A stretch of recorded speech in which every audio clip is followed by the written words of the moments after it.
and you're watching Sean the Saiyan.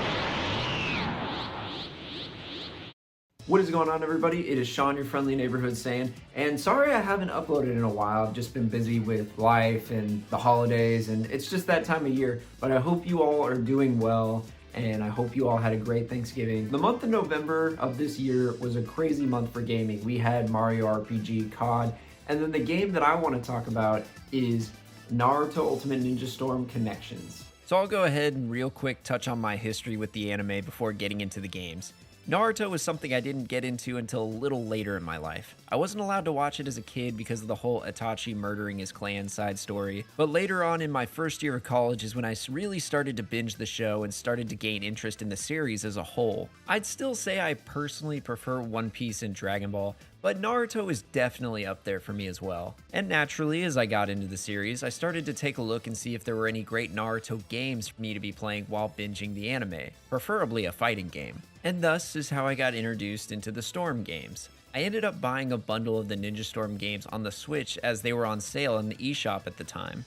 Now, if you're not familiar with the Storm games, they are fighting games by Bandai that let you play as your favorite Naruto characters and battle in full 3D environments that lets you unleash different attacks and powerful jutsus. You can also battle in teams of 3, kind of similar to Dragon Ball FighterZ. One of my favorite things about these games is each character has very different movesets and different awakenings. Now, awakenings are a certain transformation that your character can achieve once your character loses a certain amount of health during a match. After transforming, your character will have different abilities, stronger attacks, and speed. Some characters will have completely different movesets after transforming.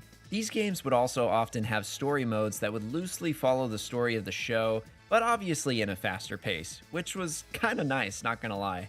But seriously, fuck Sakura. So now that I've covered my history with the games, let's go ahead and talk about the newest game and see how well it stacks up against previous installments.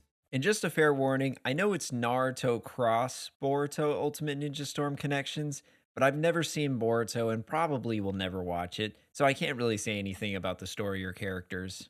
So Connections is pretty similar to the previous games as it has a story mode, although this time it's called History Mode, a free battle mode, and an online battle mode. The only thing that's missing from previous games is you could normally roam around the world in different areas, but in History Mode, you just go from one fight or cutscene to the next. Usually there's 3D cutscenes retelling key moments from the show with the same voice actors reprising their roles.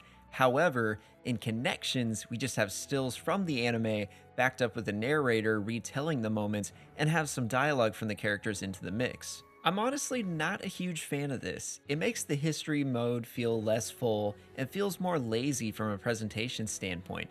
You just jump from fight to fight. Some parts there is no gameplay, just watch the still with the narration and then jump to the next part. The fights themselves are honestly pretty easy too. There are some cool little bosses like Naruto fighting Shikaku and Naruto fighting Pain, but I would honestly recommend just playing through Storm 4's story mode. Some of the dialogue in certain sections just sounds kinda off as well. I know some people have speculated that this game used AI voice acting instead of the actual VAs, but I haven't really done my research on that speculation. So yeah, the history mode is unfortunately pretty lackluster. It's just not as satisfying as playing through Storm 3 and 4's campaigns.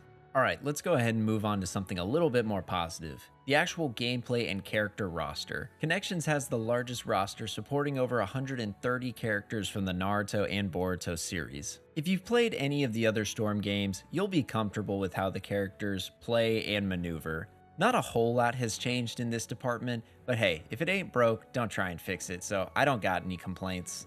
I think the only real nitpick I have, not with just the game, but the series as a whole, I just wish there was more variation in combos.